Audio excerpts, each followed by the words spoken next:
Un homme c'est fait pour une femme c'est faite pour un homme, c'est pas autre chose. Hein. Depuis même Adam et Ève, l'homme et la femme sont là pour faire des enfants et ne peuvent les faire qu'ensemble. C'est contre nature. Hein. J'espérais de tout cœur qu'il puisse guérir. Hein. C'est pas ce qui est voulu par la nature, c'est contre nature. Il y a des études qui montrent que lors de la conception de l'enfant, quand il est encore au stade embryonnaire, il y a un pic de testostérone chez les mâles. Donc la testostérone, c'est l'hormone masculine qui va jusqu'au cerveau et qui fait gonfler un noyau qui le fait grandir. Et chez un homme hétérosexuel, ce noyau sera plus grand et sera rempli de testostérone. C'est pour ça qu'il sera chimiquement attiré par les femmes. À l'inverse, un homme qui sera homosexuel aura un taux de testostérone moins élevé qu'un homme hétérosexuel. Et dans le cas des femmes, les femmes hétérosexuelles auront très peu d'hormones mâles, donc très peu de testostérone dans ce... C'est pas un gland, c'est un noyau dans ce noyau. Et les femmes lesbiennes, eux, ont un pic de testostérone qui est plus élevé que chez les femmes hétérosexuelles. Et c'est pour ça qu'ils développent des attirances chimiquement pour le même sexe qu'elles, ou qu'eux, plutôt. Les scientifiques ont confondu avec un désordre de l'évolution tout ce qui pouvait être comportement assimilé à de l'homosexualité animale. Généralement, ces comportements entre individus du même sexe étaient considérés comme une pathologie ou un dérèglement. On pouvait penser que les hormones se jugulaient mal ou que les intérêts étaient mal définis. Dans tous les cas, de toute façon, c'est resté des pratiques douteuses parce que la science est très influencée par la société et que la société est très influencée par toute une ambiance judéo-chrétienne qui remonte quand même à fort longtemps. Je m'appelle Chloé, je suis étudiante en licence d'études théâtrales. Moi, c'est Candice Moret, j'ai 19 ans. Je fais des études de gestion, je fais un DUT. Je m'appelle Lucas, je suis étudiant à Paris 1, Panthéon-Sorbonne en sciences politiques. Moi, au début, je disais que j'étais bisexuel parce que ça passait mieux. Et encore, je le disais que à quelques personnes. Mais c'est vrai que c'est tellement dur au début. Moi, je me disais que plus tard, j'allais avoir une femme avec des enfants, travailler, avoir un travail, comme tout le monde. Et que ça, je pourrais le cacher, et que ça serait facile et tout. En fait, c'est pas du tout facile. Et du coup, au lycée, j'ai rencontré des gens aussi qui étaient du coup LGBT, comme moi. Et du coup, ça m'a beaucoup aidé. J'ai eu un groupe d'amis très tolérants, très ouverts. Et du coup, moi, ça m'a permis aussi de me faire une petite bulle où je pouvais m'assumer, même si c'est encore difficile aujourd'hui. Mais voilà. Quand j'ai appris qu'on pouvait être lesbienne, entre guillemets, je me suis tout de suite identifiée à cette orientation sexuelle. C'était presque une évidence en fait pour moi. Mes parents, quand ils l'ont appris, juste avant que je leur dise, on s'était disputés. Et donc, du coup, je m'étais promis de leur dire une fois que j'étais en couple. Et en fait, je ne l'ai pas du tout fait comme ça. Je suis montée dans leur chambre, j'ai dit que j'étais gay. Et ma mère et mon père m'ont regardée en mode... T'es sérieuse ? C'est mieux qu'on en reparle demain parce que là, vraiment, Chloé, ça fait trop d'informations d'un coup, d'un soir. Et puis le lendemain, quand on en a reparlé avec mes parents, ma mère, elle était pas bien. Elle avait dit qu'elle n'avait pas dormi de la nuit, qu'elle en avait parlé à ses collègues, que toute la journée, vraiment, elle pensait qu'à ça. Et que du coup, elle voulait faire une sortie entre filles pour qu'on puisse en parler un peu plus. Et finalement, on n'en a jamais reparlé après.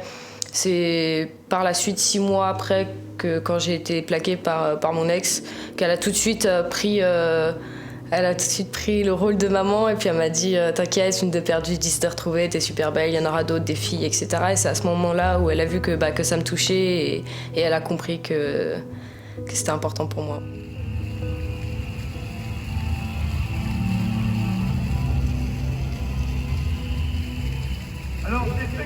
Donc j'ai été hétérosexuelle. J'ai commencé à sortir avec des garçons dès le collège et j'ai eu donc... cette révélation où j'ai eu un petit coup de cœur pour une femme et ça a fait comme un déclic, comme si j'attendais quelque chose, comme si j'avais besoin de ça et je me suis même fait tatouer par rapport à ça. Pour moi, cette rencontre, ce coup de cœur avec cette femme, ça m'a permis donc de façonner mon chemin et c'est ce que représente mon tatouage, c'est tous ces doutes que j'ai pu avoir et ce coup de cœur a fait que J'ai pu tracer moi mon chemin et me dire qu'il était possible pour moi aussi de vivre une relation homosexuelle avec une femme et de pouvoir envisager un amour avec une personne du même sexe que le mien. C'est notre société qui nous dit que l'hétérosexualité est quelque chose de... C'est la norme absolument pour tout le monde. Les homophobes, eux, à part la norme sociétale, ils pensent que nous, on est juste à côté, qu'on est différent, qu'on n'est pas normal et qu'on devrait être pointé du doigt à cause de ça. Moi, c'est des trucs tout bêtes en fait. On me fait pas sentir différent, mais je sens qu'il y a un décalage. Par exemple, quand je vais arriver à la fac ou quand j'étais au lycée ou quoi, que j'arrive dans un groupe de mecs hétéros, je me sens pas super à l'aise. Et je pense que eux aussi se sentent pas très à l'aise parce que, je sais pas, genre, les échanges, les discussions, c'est moins naturel, c'est moins... Je sais pas, je me sens moins à l'aise en fait avec plus quand je suis avec des mecs hétéros, surtout quand on est un mec gay, parce que entre mecs on a beaucoup ce truc de le mec il faut qu'il soit viril, il faut qu'il soit masculin et tout, et du coup l'homosexualité c'est un gros tabou chez les mecs quoi. Alors l'homophobie, à mon sens, je pense que c'est surtout un état d'esprit, une façon de penser, de voir les choses, mais pas d'un côté positif. C'est la crainte de l'autre, de l'amour de l'autre, la peur des gens qui ne nous ressemblent pas, qui sont différents, qui vivent différemment, alors qu'à mon sens, pas du tout, c'est de l'amour. Tu vis autant d'amour homosexuel qu'un amour hétérosexuel, mais c'est la peur justement d'un amour pas commun, entre guillemets. L'homophobie, je pense que c'est beaucoup plus présent quand on est enfant, adolescent, enfin ça marque beaucoup plus parce que c'est le moment où les enfants ils vont être totalement intolérants, et en plus il y a souvent le truc des parents qui se veulent pas homophobes mais genre oui donc mon enfant il est trop petit pour ça, il est trop petit donc je vais pas lui parler de ça ou quoi, genre je vais le laisser faire sa vie, et du coup on parle que de garçons et filles ensemble, mais quand ils sont enfants on parle jamais d'homosexualité, et moi c'est ce qui m'est arrivé. Je me suis rendu compte quand j'ai commencé à m'assumer qu'en fait depuis la maternelle j'avais déjà des attirances pour des garçons et tout, genre comme quand on est petit on a des amoureuses, moi j'avais plus des amoureux en fait, je m'en suis rendu compte après, c'est bête mais en vrai même quand j'étais petit. En première, j'avais eu des gens de ma classe qui disaient que j'avais une maladie, qu'il fallait pas nous toucher, qu'on avait le sida, etc., qu'on n'était pas normal. Il y avait une dame aussi dans le métro une fois qui nous a dit que des filles, c'était pas bien de faire ça, qu'on n'avait pas ce rôle-là à faire et que on devait être sauvés par Dieu parce que vraiment là on allait en enfer, que c'était pas du tout bien, que c'était contre nature, etc. Je sais pas si j'ai le droit de le dire, mais cette dame portait le voile et je trouve que elle, c'est son choix de porter le voile. Moi, c'est pas un choix encore, mais c'est autre chose. Mais tu vois, genre, moi, je fais ça avec ma copine, c'est à moi de faire et j'ai aucun problème avec elle. Donc, je veux dire, pourquoi tu viens m'embêter ? Pourquoi tu viens me dire tout ça ? Est-ce que moi, je viens te voir en disant que le voile, c'est pas bien et que ça devrait pas être normal non plus ? Je vois pas pourquoi ils décident de s'introduire dans la vie des gens sans même prendre part à leur vie. En soi, c'est de l'amour. Je trouve ça très violent de pouvoir critiquer et agresser quelque chose d'aussi beau et pur que de l'amour, qu'il soit hétéro ou homosexuel. Nous dire que notre amour n'est pas normal et n'est pas sain, ça affecte la personne au plus profond de lui-même, parce que tu critiques son amour, sa vie, et ça affecte, ça blesse, parce que jamais toi tu irais l'idée d'aller dire un couple hétéro c'est un amour pas sain, c'est un amour sale.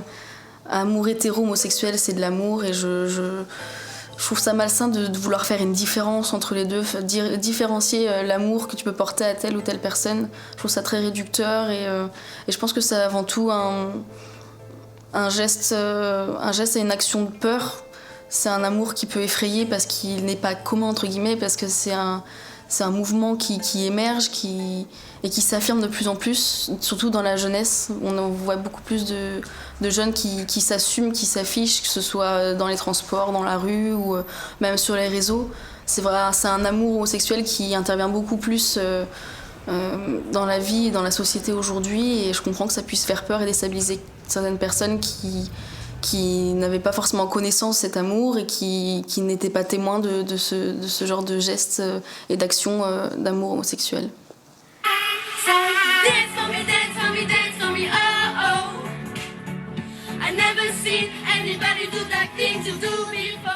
La Manif pour tous, du coup, c'est une association, c'est un collectif d'associations, parce qu'il y a plusieurs associations, je crois.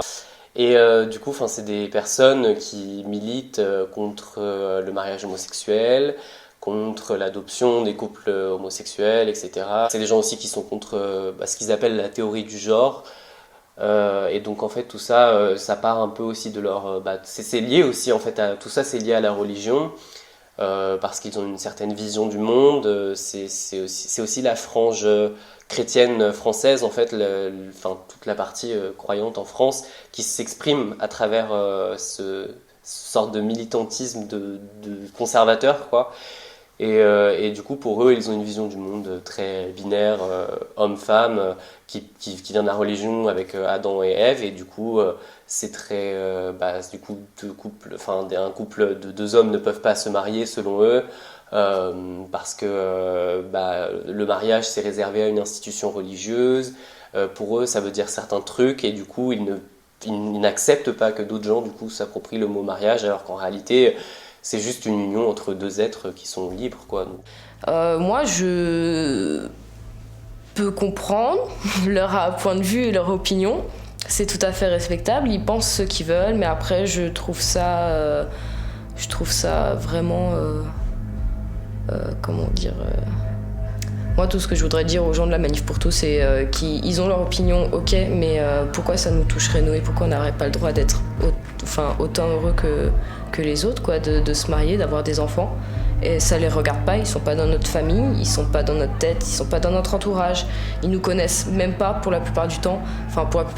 Ceux qui manifent, ils nous connaissent pas, ils prennent même pas la peine de nous parler, de comprendre les choses.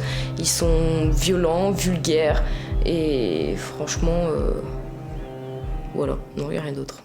On nous montrera toujours que pour avoir une belle famille, il faut un père, une mère et des enfants, alors que pas du tout. L'enfant, il peut être très bien heureux, même tout seul avec son père ou sa mère, ou avec deux pères ou deux mères, peu importe. Je pense que ça vient surtout de ses parents et de l'amour qu'ils lui donnent et de l'éducation qu'ils lui donnent aussi. Il pourrait très bien avoir un père, mais pas assez d'amour. Les conséquences sont très simples, c'est qu'on va créer des enfants qui vont être des zombies. Je suis en couple depuis bientôt 5 mois, donc avec une femme, la toute première. Ce fut un énorme changement, que ce soit pour ma vie ou celle de mon entourage. Ma copine actuelle, je l'ai connue au lycée. On était ensemble en début lycée, dans la même classe. Donc j'étais avec mon petit copain et elle venait tout juste de prendre conscience, donc elle, de son homosexualité. Donc je peux la remercier dans le sens où je l'ai vue elle aussi se rendre compte de ses envies de sexualité et je trouvais ça un petit peu drôle qu'elle à son tour assiste à ce coming out entre guillemets et qu'en plus ce soit entre nous. Je trouvais ça beau et fort et ça scelle bien notre relation, je trouve. Je me sens énormément à l'aise avec elle et en confiance et en sécurité aussi. J'ai pas peur des regards des gens quand je suis avec elle. Et même si oui, des fois je suis mal à l'aise parce qu'on a des gestes affectueux qu'on peut avoir, mais qu'il y ait des gens qui nous regardent insistement. Et juste en la regardant, je sais que j'ai pas peur parce que c'est juste entre moi et elle et que ça touchera personne d'autre. Parce que c'est comme ça qu'on a un couple très heureuse. Omar, c'est quelqu'un avec qui je me sens en sécurité. Lui, je sais que par exemple, il laisserait pas quelqu'un mal nous regarder ou porter des regards sur nous. Donc c'est pour ça aussi que je me sens plus à l'aise pour avoir des marques d'affection publiques parce que il laisserait pas faire ça et puis il compte beaucoup pour moi. Il a pris une grande place dans ma vie. C'est la première fois que je présente mon copain à mes parents, à mon père, que je le présente à tous mes amis parce que je suis très fier aussi d'être avec lui. Et Et du coup, ouais, c'est pas quelque chose qu'on a tous les jours, donc voilà, c'est important aussi. Au final, oui, on est différents, mais c'est pas par rapport à une sexualité, c'est par rapport à la personne en général, parce que chaque personne est unique. Et la personne, que je sois hétéro ou homosexuel, ou peu importe mon orientation, ou mon ethnie, ou quoi que ce soit, je serai toujours différente, mais c'est pas ça qui me rend différente par rapport aux autres personnes, c'est ma personnalité, c'est mon caractère, c'est mon vécu, c'est mon histoire. Et même la personne qui est en face de moi et qui me traitera de sale pédé, elle aussi, elle est unique, mais elle est uniquement con, c'est tout. Voilà.